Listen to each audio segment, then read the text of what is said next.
Selamat datang di Gala Channel. Perjanjian yang sah menurut hukum, apakah tertulis atau lisan? Silakan di subscribe, like, komen, dan share agar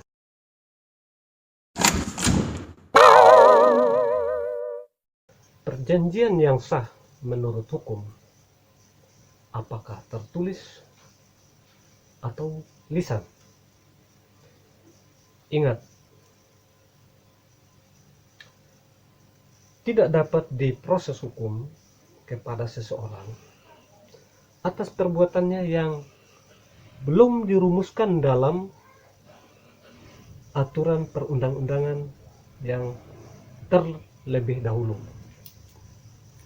Artinya begini, seseorang dinyatakan melanggar hukum apabila perbuatannya itu telah diatur dalam undang-undang.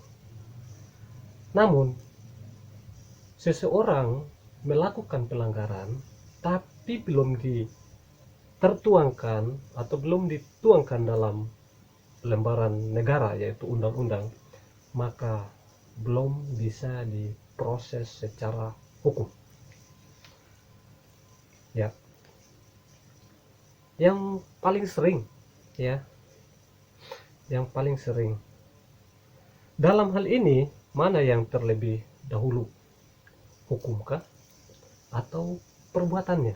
Nah, tapi nanti kita bahas di video berikutnya, oke? Yang bernilai positif diviralkan, pahalamu besar. Jadi semakin diviralkan, maka semakin luas tujuan hukum ditetapkan, maka semakin mengerti manfaat hukum. Oke.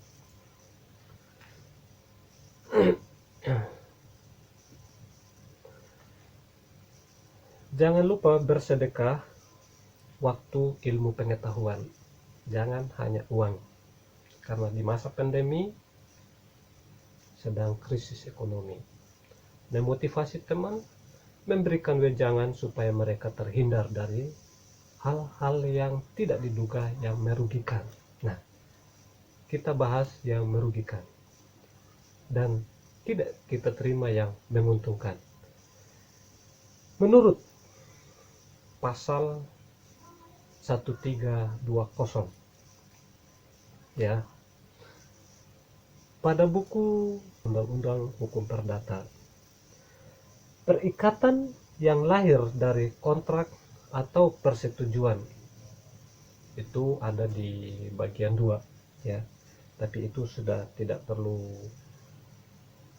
saudara-saudara pelajari. Yang intinya saja yang kita pelajari.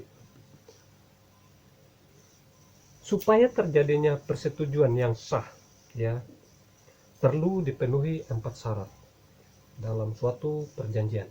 Ingat, yang pertama, kesepakatan mereka yang mengikatkan dirinya. Yang kedua, kecakapan yang membuat suatu perikatan. Nah, nanti kita bahasnya poin per poin. Yang ketiga, suatu pokok persoalan tertentu. Yang keempat, suatu sebab yang tidak dilarang. Nah, ini perlu diketahui ya. Jadi ada yang dilarang dalam perjanjian tersebut, tidak diperbolehkan.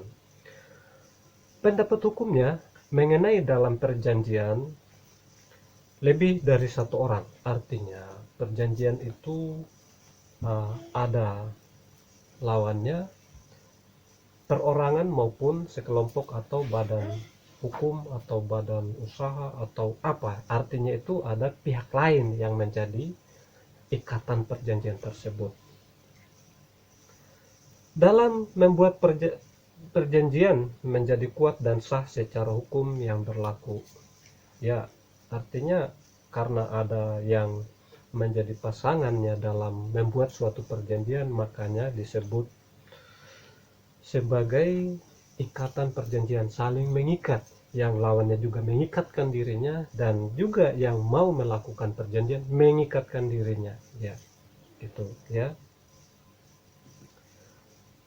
Apakah dengan demikian ya dapat diproses hukum dengan menggugat atau digugat?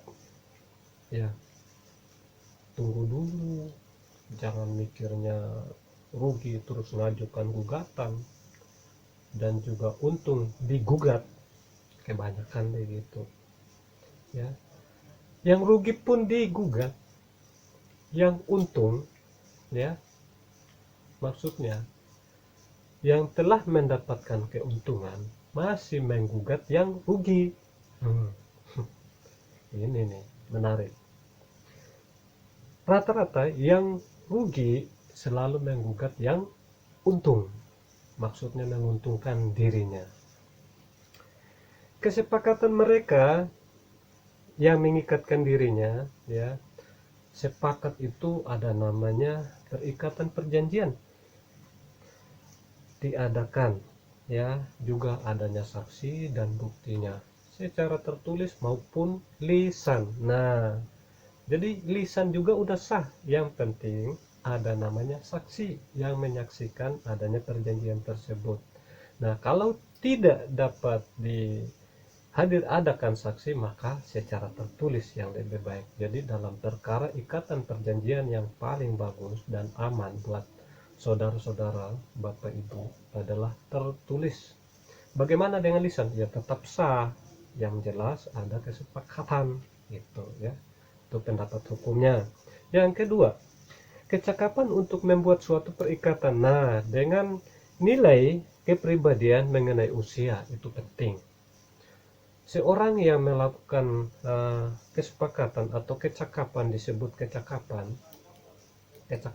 maka usianya sudah mumpuni, artinya ada dasar kemampuan ya untuk bertanggung jawab atas perjanjian yang telah diikatkan. Tuh.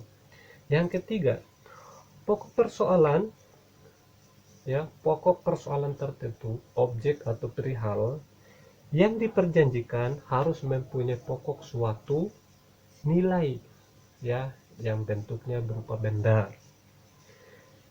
Dalam hal ini benda tersebut dapat ditentukan jenisnya serta ada namanya hak dan kewajiban ya. Jadi tidak ada mengikatkan suatu perjanjian itu yang tidak ada nilainya, yang tidak ada bentuk atau tidak dapat disebutkan jenisnya ya. Perlu dicatat. Yang keempat ya, suatu sebab yang tidak dilarang. Nah, semua dapat dibuat dalam perjanjian, tapi ada yang dilarang ya. Contohnya yang dilarang, narkotika ya, pencabulan, berjanji untuk melakukan pencabulan ya, pembunuhan, dan yang paling sering adalah pencurian, apalagi di masa pandemi. Tapi ya semuanya itu ada dalam aturan yang telah dilarang ya. Jadi itu poin-poin utama yang perlu Bapak Ibu, saudara-saudara perhatikan ketika melakukan suatu perjanjian. Entah itu perjanjian perorangan dalam kerjasama membangun suatu usaha, atau dalam perjanjian kerja ya, supaya hakmu diperhatikan ya, kewajibanmu untuk suatu perusahaan juga diperhatikan, upahmu contohnya. Nah, itu suatu perjanjian juga ya. Dalam ketenaga kerjaan itu PKWT ya, perlu diperhatikan di situ. Jangan ujuk-ujuk gaji sekian tiba-tiba kerja tanpa ada namanya ikatan perjanjian atau persepakatan yang sah ya, disaksikan maupun tertulis. Karena apa? Karena kalau hanya secara lisan Anda tidak dapat menuntut secara bukti ya, tidak mempunyai bukti atau dalil yang kuat untuk menuntut di pengadilan. Nah, bagaimana selanjutnya apabila terjadi Anda di pihak yang rugi? Nanti kita akan sampaikan lagi di video berikutnya. Oke, semuanya di video berikutnya, tapi menarik ya. Jangan terlalu banyak memikirkan ya. Yang penting di sini Anda pahami langkah demi langkahnya. Sekarang kita mulai dari perjanjiannya dulu yang saya sampaikan. Ya, oleh sebab itu perlu diingat ya, yang dapat dituntut itu, yang dapat digugat itu, yang ada dalam perjanjian. Bagaimana ketika orang tersebut tidak ada dalam ikatan perjanjian dengan saudara, tapi Anda dirugikan? Ada nggak? Oh ya, banyak. Contohnya begini, ya, yang merugikan Anda, tapi orang itu tidak mengikatkan perjanjiannya. Nah, contoh kecil begini. Saya melakukan pinjaman uang ya kepada si A. Nah, si A ini pinjam ke B.